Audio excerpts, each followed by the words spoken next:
Let's take a look now at the kinds of tests that we can do between means of population. So we want to test to see if there exists a difference between the means of two populations. And there are a few different considerations we need to take into account. There are three different kinds of tests that we might do. The first is a test between what we call matched pairs or paired samples.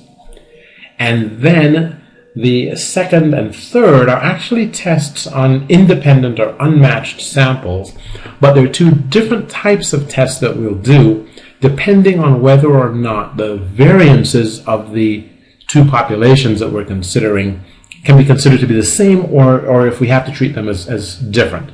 So we need to figure out if the variances are equal, and if they are, then we'll follow one approach, but if the variances are not equal, then we'll follow a different approach to test for the difference between those population means.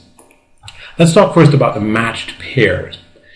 This is a situation where we have usually one sample and we've taken more than one observation on that sample. And an example would be before and after testing on some sample, pre and post testing. So we're measuring the same variable, but before and after some kind of treatment. Sometimes we may have two different variables from the same sample, but only in the condition where those variables are extremely similar. And in the rarest of cases, we might actually have two different samples, but those are really rare situations. Generally, we have one sample of elements that we're observing, and we have two measurements that we're taking typically on one variable, and we're looking for the difference between those, the means of those two variables.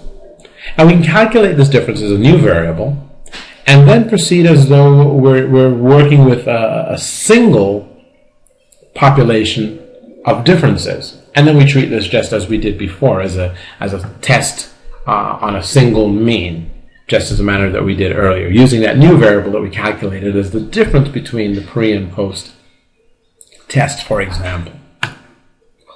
And we can do this kind of analysis as we did before in Excel, just calculating the individual elements that we need to conduct the test, or we can use the data analysis toolpath as well. The independent samples test are a little bit more complicated in terms of the math that go on behind them. And here we have two totally different samples where we're looking at two entirely different groups of members that make up these two different samples. There's no rational way for subtracting one value from another value. There's no correspondence between the observations that make up the two samples. So we can look at essentially the average across one sample and the average across the other sample, but we do have to take into account whether or not these variances are equal. So the first thing we really have to do is some kind of a test to see if the populations have equal variances. And in many cases, as your book alludes to, the populations will have equal or very similar variances. So again, we can do this test in the data analysis toolpath as well to determine whether the variances are equal. And once we've made that determination, then we simply pick between one of two approaches that are also included within the data analysis toolpath. And we'll use there the appropriate difference of means test based on our decision about whether or not the variances are equal. So it's a multi-step process. Firstly, we want to know if the variances are equal, and we're going to do a hypothesis test there. And the details of that hypothesis test are beyond what we've discussed so far in this class, but as you'll know, the thing that you want to look for is a p-value. And we want to know if that p-value is high or low compared to some significance level. And if the p-value is low, we're going to reject the null hypothesis that the variances are equal. Based on that decision, then, we choose which technique we want to do, which analysis routine we want to do for the means difference test, whether or not the variances can be considered equal or not. There's just two tests that we'll choose from, two routines that we'll choose from. And then we conduct the appropriate test, and once again in that difference of means test, if the p-value is low, we'll reject the null hypothesis that the means are equal. Just to graphically represent this, in a bit of a flow chart. We ultimately want to know if we're going to accept the null hypothesis or reject the null hypothesis in our difference of means test.